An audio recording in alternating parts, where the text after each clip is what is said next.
Curious about installing Google Camera on your Android? Open your preferred browser. For me, it's Chrome. Search for Google Camera APK file in the search bar. Go to the reliable CanoGen Mode website for downloading. Tap the first link in the search results. Scroll down and locate the download button for the latest version. Select the suitable GCam version for your device.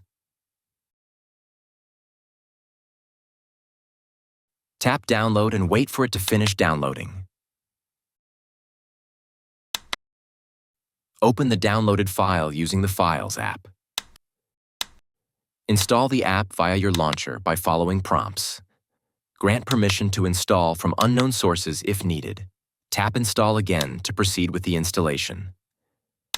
Open the app after the installation is complete. Select while using the app to enable necessary permissions.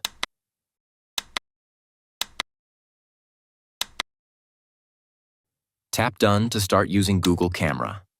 Subscribe for more useful tips.